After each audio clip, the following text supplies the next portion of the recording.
জন্য। তো ব্যাস হয়ে গেল আমার কাঁঠালের জুস। যারা যারা কাঁঠাল খেতে পারেন না তারা অবশ্যই জুস বানিয়ে খাবেন।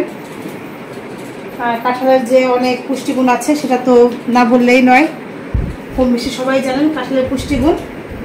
আর যেহেতু কাঁঠালের মৌসুম, অবশ্যই আমাদের কাঁঠালের মৌসুম, কিন্তু আপনি কাঁঠাল খেতে পারতেছেন না কেন?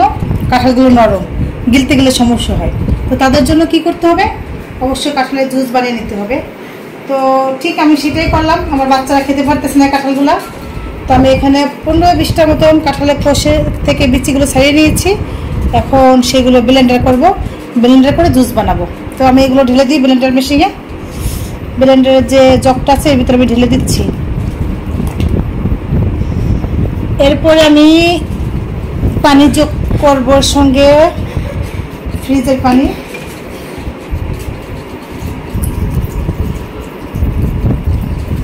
হাফ গ্লাস, আর হচ্ছে নর্মাল পানি হাফ গ্লাস।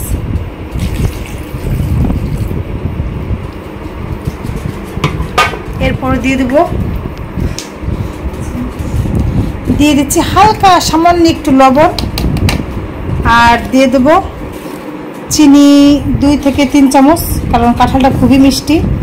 তো চিনি দেওয়ার কারণ হচ্ছে আমি যে একটু পানি দিয়েছি, এর জন্য কাঁঠালটা একটু পানসে পানসে মনে হতে পারে, এর জন্য আমি 3 চামচের মতন চিনি দিয়ে দিলাম।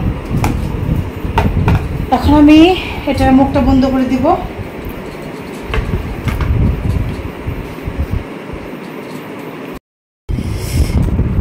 তো কাঁঠাল আমার ব্লেন্ডার করা শেষ, আমি দেখাচ্ছি। কাঁঠালটা খুবই মিহি হয়ে গেছে, মানে ভিতরে কোনো আপনার নেই, আঁশ নেই। এটা ছাকারও কোনো প্রয়োজন নেই। এখন আমি এটা পরিবেশন করব। তো নিয়ে নিলাম আমি জুসের গ্লাস। এর ভিতর দিয়ে দেবো আমি 2-3 টুকরা বরফ।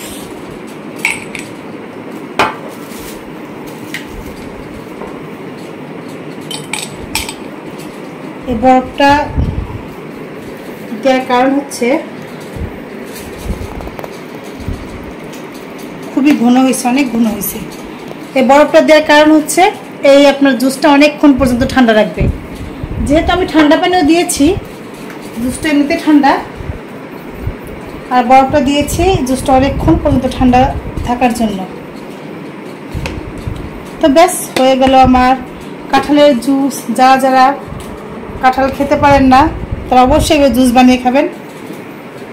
আর কাঁঠালের যে অনেক পুষ্টিগুণ আছে সেটা তো না বললেই নয়, কম বেশি সবাই জানেন কাঁঠালের পুষ্টিগুণ। আর যেহেতু কাঁঠালের মৌসুম, অবশ্যই আমাদের কাঁঠাল খেতে হবে। তো যেভাবে খাই আমরা, হয় জুস করে খাই কিংবা এমনি চিবিয়ে খাই, যেভাবে খাই খেতে হবে আমাদের।